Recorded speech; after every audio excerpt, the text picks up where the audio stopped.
I'm 11 years old. I'm Aiyven and I'm 10 years old. And together we're the Book Reviewers. And today, as you can see, we're joined by two special guests, our cousins. Hello, my name is Malaika, I come from Deutschland. That means in English, hello, my name is Malaika and I'm from Germany. Hey guys, I'm Akindoh and I'm 6 years old. In 3 days, I'm 7 years old, and Malaika is my sister from Germany. The purpose of our channel is to share our love for reading and writing with children like us. We'd also like to say a huge thank you to people that have watched our videos, liked our videos, subscribed to our channel, even shared our videos.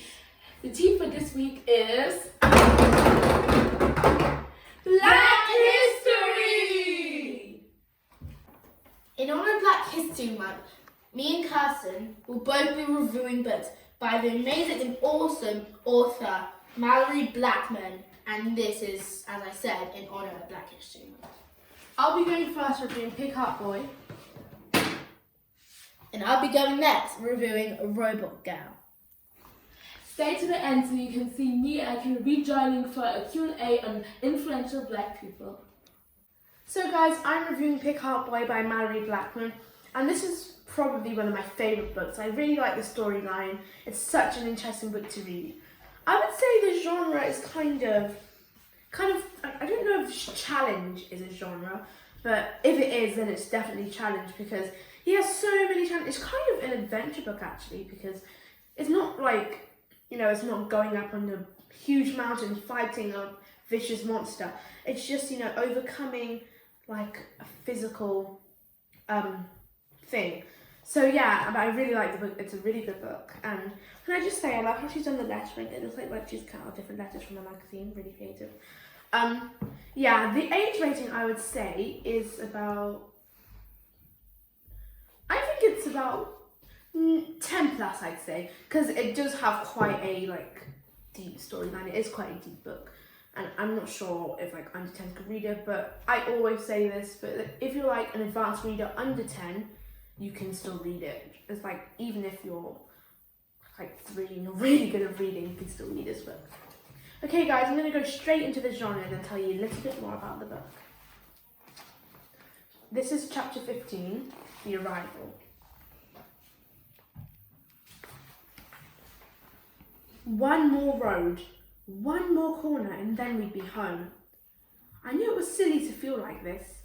Anyone would think I'd never seen the place before, but it was home.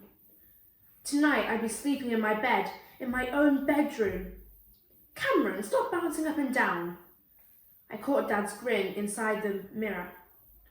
You're going to ruin the car suspension. Aren't you glad to be home? Aren't you excited? I couldn't believe how cool Mum and Dad were acting. For the last 6 weeks, we'd all been living out of a suitcase at Dr. Bryce's clinic. I did more than enough of that. Dr. Elrich had dropped us all off at the nearest mainline station, where Dad had his car waiting for us.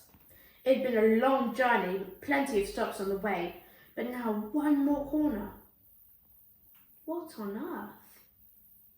And that's the end of my taster. So that was my taster, and now I'm going to give you a brief summary of the book. So this book is about a boy called Cameron, or Cam for short, and his heart is really failing, and his heart's not as strong as it should be. So he can't find anyone he can give. You can't really unless someone wants to die, you can't really give them your heart.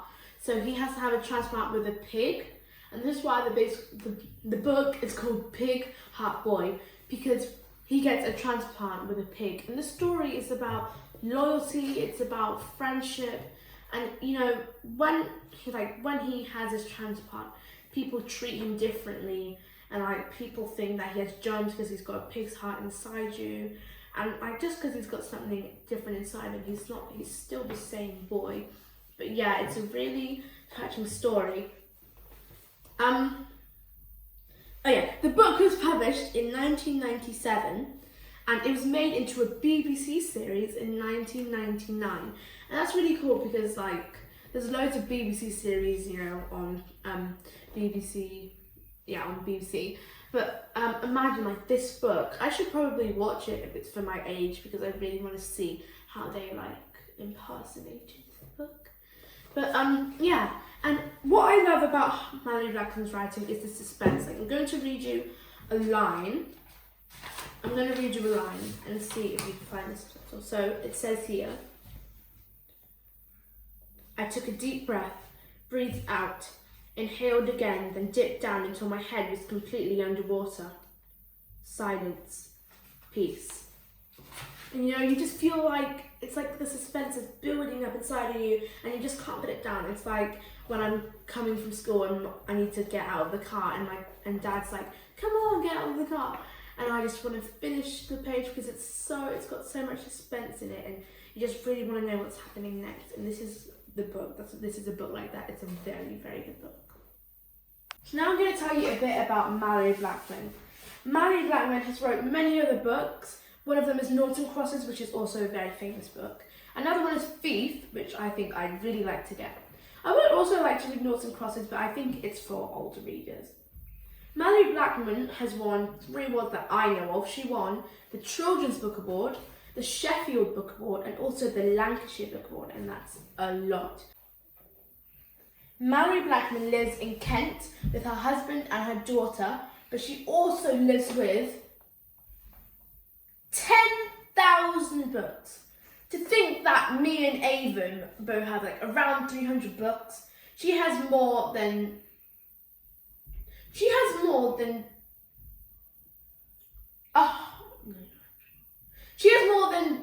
15 times our amount of books. I think so. I think so. Or 10 times, I don't know. But she has a load of books, guys. 10,000 books. Imagine how big her bookshelf would have to be. She probably has a whole library. Anyway, guys, yeah. I think I'm finished. I'm gonna go and call Aiyven now so she can come and review her book, Robot Girl. And yeah. Bye! Thank you, Kirsten, for that amazing review. Now I'm going to review my book, Robot Girl, by Malorie Blackman, of course. But before I do anything, I just want to explain to you guys a bit about Black history in case you didn't know. So Black history, originally all the way back in 1976, it used to be celebrated only in America, and they celebrated the achievement of African Americans, and but now Black History Month has got spread over to Canada and the United Kingdom, and I'm really happy, in fact, that it's spread over to the United Kingdom, because I probably wouldn't have known as much as I do know if it wasn't for Black History Month.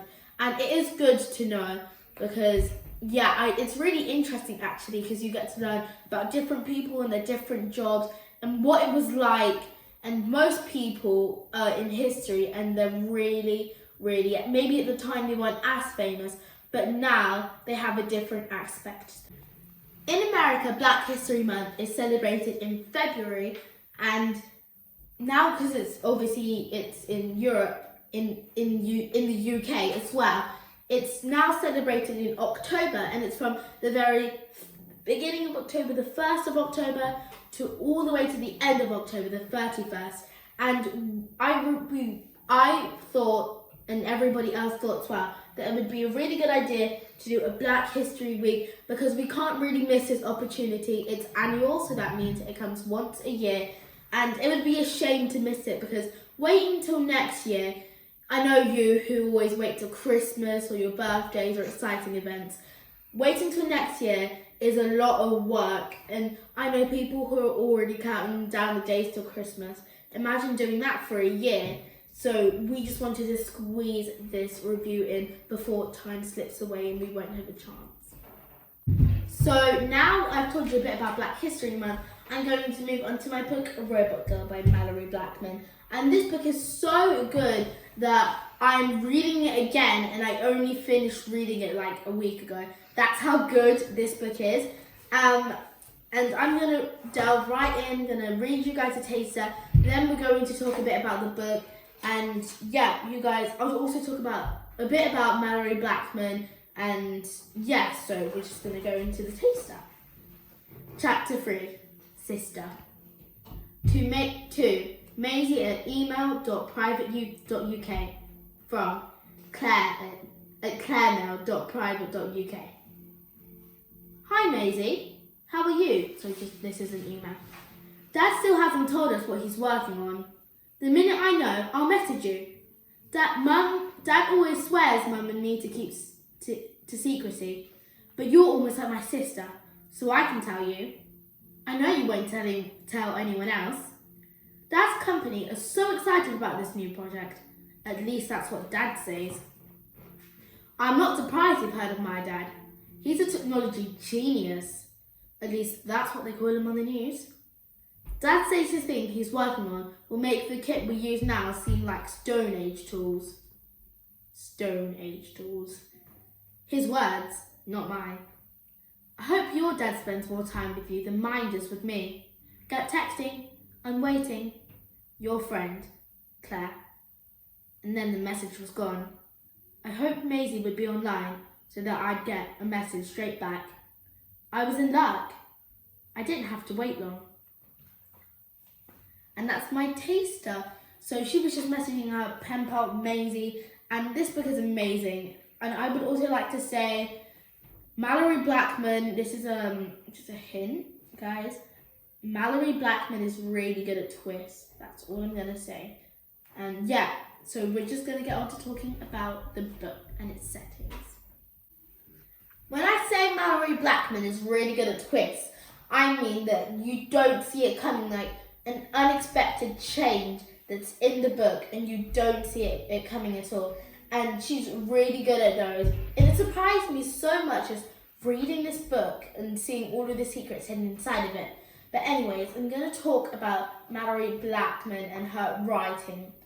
I really enjoy her writing. This book is quite short. It is 60 pages, 58, but 60 pages rounded. And it was so intriguing that I finished it in 10-15 minutes. I really enjoyed this book.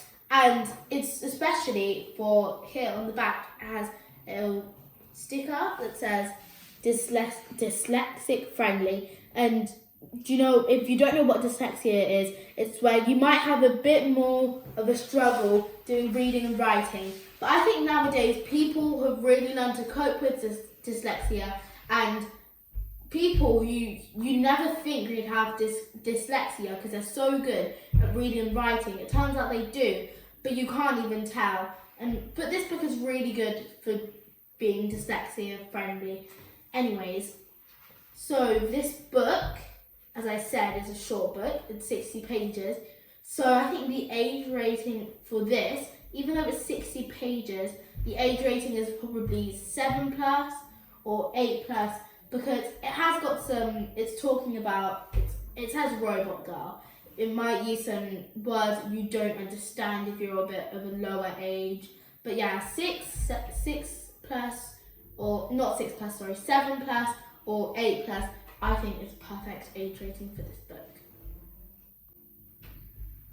The genre for this book is probably, I don't want to say fantasy, because that's more of a magical thing. Let's just say it's mystery. It's not, or drama, it's not that deep, like it's not like detective mystery, but it does have that sort of mysterious feel to it, and yeah, it's quite a good book. Mm-hmm. So as you can probably suss out, that this book is called Robot Girl, so it's not really going to be set back in the 1800s or in the olden days, because they wouldn't really have as much robots as they had back then. So it's definitely a modern book, I will assure you. And it also kind of picks my mind on something called STEM, which stands for Science, Technology, Engineering and Mathematics. And STEM is about all of the stuff that I just listed. And it reminds me of this because I've heard about STEM. It's quite popular nowadays. And yes, and it does remind me a lot about STEM. If you're still here, guys, please stay tuned because we've got an even and more, well, just as exciting Q&A coming up for us by our wonderful cousins. So you guys should stay, and they've got all of their facts ready to tell you guys. So yeah, we're going to go and we're going to do our Q&A. So please stay tuned. Bye. So I'm back and I'm here with Akindoh, our cousin, and we're going to be doing a Q&A and I'm going to ask him some questions. So first question, you ready for this? Yes.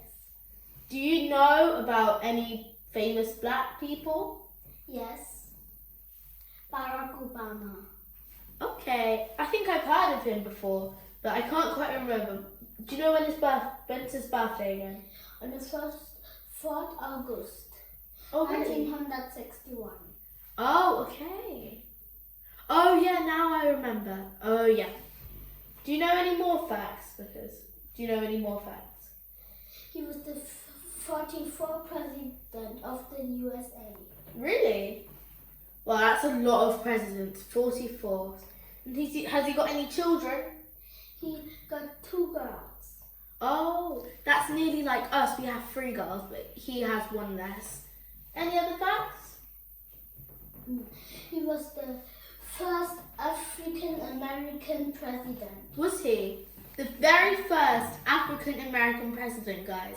Well, thank you, Akindoh. I think you've done really well on your talk about Barack Obama. He's obviously learned a lot of things. So thank you. You're welcome. Hi, now we're back and I'm gonna get Aiyven questions about her 3 influential black people. So who do you have? I have 3 different people, but first of all, I think I'm going to do Harriet Tubman. Oh, And she was an activist and she helped back then to free captured slaves really? when slavery was going on, yeah. So Harriet Tubman, she actually saved about 70 people and she made That's 13. impressive. Yeah, it is. She made 13 missions and she saved 70 people. And yeah, she was a really big person back then. Okay. And when did she die? Well, she died in 1963 and she actually died at the age of 73. And she died in a home for old people and she actually founded that place. Wow. So she was like not the creator, but she had the idea of making that place. So that was quite cool. Yeah, she's really cool. She is. And also, her name is Harriet Tubman. Her real name is actually Arminita Ross, but she changed it after she got captured. I don't know why, but probably to disguise herself, because if people found out that she was not a slave anymore, that would be quite bad. So she changed her name to Harriet Tubman after she freed herself from slavery. That's interesting. It is. Slavery is actually a very big thing, and it's quite interesting to learn about as well. Yeah. It's really important that we know about our history and how it came from. I feel it's really important as well, because if you don't really know your history, then that's a bit awkward, isn't it? Yeah. I also forgot to say 2 quick facts. Harriet Tubman's code name was Moses, and her code name was Moses because she'd freed people like Moses did in the Bible, and she led people to safety just like Moses. And there's actually a movie about Harriet Tubman coming out, but I don't think it's age appropriate. It would have been nice to watch it, but it's probably not for our age. But you can watch the trailer. I can. So anybody else? Well, I've got 2 more people, like I said. I'm going to make these quite short, and I'm going to do Chimamanda Ngozi Adichie. She's a really famous writer, and she's Nigerian American, and she's won a lot of prizes. I think 14 awards she's won. 14. One of her books, Half of the Yellow Sun, got turned into a movie, and it's now quite famous. Wow. She dropped out of college actually to become a writer. No, not college, university even. Yeah, she was going to be a doctor, but she dropped out of university to become a writer, which I think is a big thing to do, to drop out of university. You don't know where life takes you, you know? And Yeah. it's a really big risk, but it's great that she took the risk. Yeah, because, I wonder where she would have been if she's not an amazing person like she is now. An unhappy person in her life she doesn't want to be in. My next person is Garrett Morgan, and he was a really famous inventor. He lived to the age of 86. Before I did a mathematical problem, and I thought he lived to 106, but no, he lived to 86. But it's not. I mean, it's alright. That's not it's not a bad age. And he invented something called the smoke hood, which is a gas mark, and he also invented a traffic signal. So, the traffic lights we have today. He invented those. Well, he invented a signal. There were some other inventors who did a bit as well. But I want to talk about the smoke hood. It was really special because people were building a tunnel and they hit a pocket of natural gas that caused an explosion. It was, as soon as he and his brother found out about it, they put on the smoke hood and they went and they actually saved 2 lives and rescued 4 bodies. But still after that, because he was African, people refused to buy his product just because of his skin colour, and that's called racial abuse, and I still don't find that very nice. Yeah, it's not nice. They should have been trusted. You don't see with the colour, you see with the heart. Yes, you do. So thank you, Malaika, for asking me those questions. I really enjoyed telling you guys and you, Malaika, all about the people I've learnt about, and it was really fun doing this. It's really nice and interesting. I'm definitely going to watch the trailer of the movie. Okay, so I'm here with Malaika now, and I'm going to be asking her some questions about any influential black people she knows. So first I'm going to ask her about some influential black people in the field of sports. So do you know anyone like sporty? Yeah, like Simon Biles. She is one of the world's most amazing gymnast. She is an all-around. She has 30 medals, 23 gold, 4 bronze and 3 silver. I think it's really impressive. That's amazing. Do you know how many medals in total she's got? I already said 30 medals. Oh, sorry. Okay, next question. You want to know something about where she came from? Yeah, where was she born?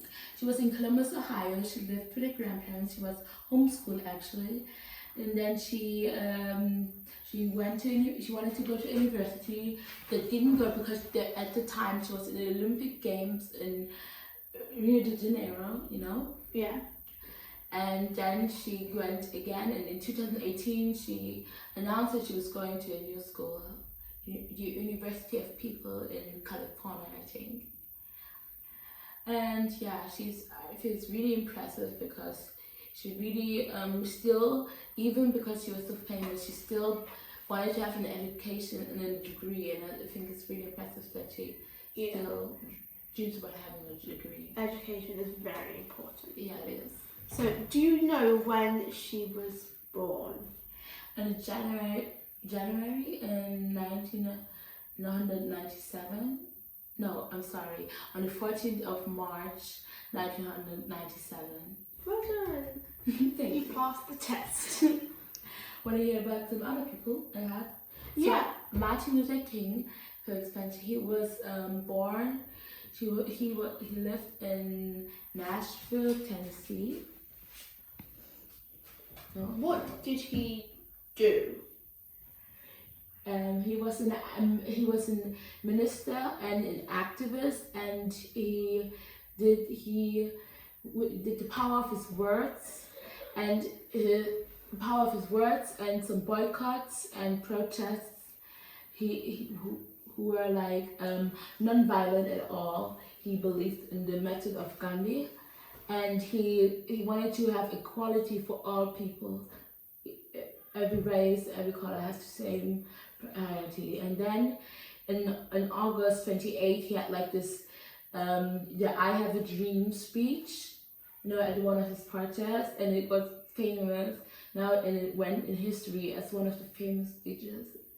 Yeah, from When did he die?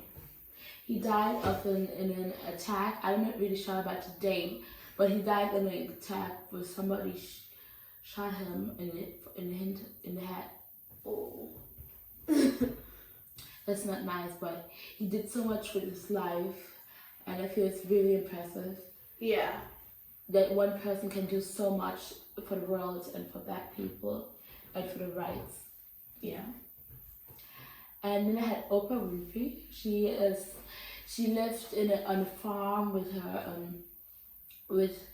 family. You know, her grandma taught her to read and write at the age of 2.5. Wow. I think it's really impressive that grandma helped her so much, and she had really ups and downs in her life. But after then, when she with 17, she went to college. She was an honor student. She was doing so much. She won Miss wait, let me think or something. Oh. And she was really impressive. And with 19, she had her first role as a co-host of a talk show. With 19, and she was really impressive. And she grew herself, you know, and what she wanted to bring as a message across. So now she has her own show, the Oprah Winfrey Show. You know, have you ever seen it? I haven't actually, but I've heard a lot about those shows. Okay. I have just one more question. Did you say she could read by the age of 2? 2.5, yeah. She could Wow. read and write because her grandma really had a strict upcoming actually, but like it's helped her so much in her life. And you know, that's why she even skipped kindergarten and went straight to first grade. Wow. She Yeah. must be very, very intelligent. Yeah, she is. So what does Oprah Winfrey do? She talks about really people who have a hard life, especially people who have a drastic change in their lives, and she invites them to the show, and she talks about what happened and stuff. And I feel like she wants to hear people's stories, and feels quite interesting that such things happen, you know, not right next to your door, but like those things happen. And it's really great that she wants to let people know that really bad things can happen to people, and should be grateful for our life. She sounds like a really great woman. Yeah. When was she born? She was born, that's what I don't actually know right now, but I think around January. Okay. Yeah. I think those are all the questions. Well done, Malaika. You did really well. You have a very, very good memory, better than mine. But yeah, guys, that's the end of the Q&A with Malaika. Behind the scenes. Are you taking a video?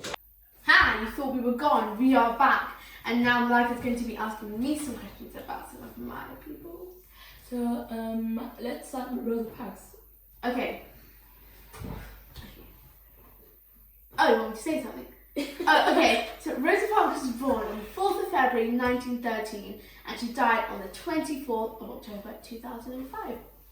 What did she do? So she was an American activist, and this is the little story time. So basically in that time there was like a segregation law, so white people and coloured people had to be split up. They couldn't use the same elevator, they couldn't use the same toilets, they couldn't eat in the same restaurants, they couldn't even like drink at the same drinking fountains. They had to be separated. So in the bus, the front bit of the bus was like for the white people, the back of the bus was for the coloured people. At the time, the back of the bus was very full, but there are a few front seats for the coloured people, so Rosa sat there. Oh, and the front of the bus with white people was very full as well. So a white man entered the bus, and there was no space for him, so he told Rosa and the people sitting next to her to go off and let him have her seat. But she said no. The other people next to her just went off and acted like it was nothing. But she said no, and in the end she got fined and she got arrested, but she refused to pay the fine, which I think is really good. So that's a little story time about Rosa Parks. But I think what she did was really amazing because she raised awareness for like segregation, like unnecessary segregation. Like, you know, there's segregation, they're like able people and disabled people, because you know disabled people have like their toilets, they're separate things. But like segregation for skin colours isn't necessary, isn't right. So she raised awareness for that, and I think that's really, really good. and people for 381 days stopped using the buses just to, you know, try and get the people to change the law, and eventually they gave in. Yeah, it's really great that she stood up for herself, because it's really important that we stand up for ourselves. Yeah. When we see this that they don't treat us well, we deserve to be treated well like every other person in the world. Yeah. Yeah. So, do you have any other persons? I have Toni Morrison. So, her real name, this is a fun fact, her real name is Chloe, but I don't know how they did this, but they pronounced it wrong, so she changed her name to Toni because it's better pronounced. Wait, stop it now. So, about Toni Morrison. She was born on 18th of February 1931, and she died on the 5th of August 2019, which is super recent. Just this year she died. Wow, I didn't know about her until now. Yeah, me too. But like, you know, so many people. This is really important. That's why it's really important to know our history, so we don't forget about so much important people like her. Yeah. So, What did she do? she was an American novelist, so she wrote lots of books. One of her most famous books is The Bluest Eye, or Beloved. That's a really good book. I haven't read it, but I've just heard it's a really good book. And she has also received loads of awards. Like what? So the Pulitzer Prize in 1988, I believe, she received. And she also received the Presidential Prize in 2012, and that was given to her by Barack Obama himself. Wow, that's really impressive. Yeah, really impressive. So, anybody else?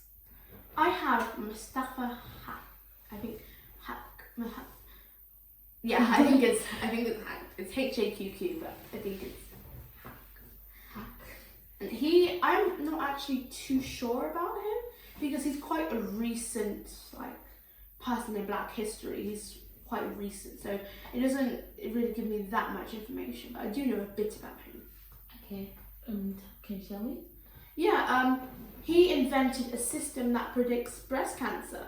So, and this month is breast cancer awareness month, and October is like the month for awareness because it's like so many things in October. But it's breast cancer awareness month, so yeah. And he has actually invented a system that can predict it. That's really impressive. Really you good. know, many people die of cancer, and that he helps people. It's really Yeah. good. Anything else? Well, this isn't really. Well, it is a fact, but he is really good at coding. He's a brilliant coder, like on the laptops and stuff. And he works in like a club where he inspires children to code. Wow, helping children and adults. That's really good. Yeah. So I think we're finished, guys. Thank you so much for listening to our Q&A. Thank you so much, Malaika. Yeah, it was really great. It's really interesting facts. Yeah. So guys, that was the end of our Malorie Blackman / Black History Month Q&A video. I hope you enjoy. We also hope that you guys learned some facts from this video because we did tell you guys quite a few facts. Yeah, I hope you like and subscribe and click the bell so you won't miss any of the new videos.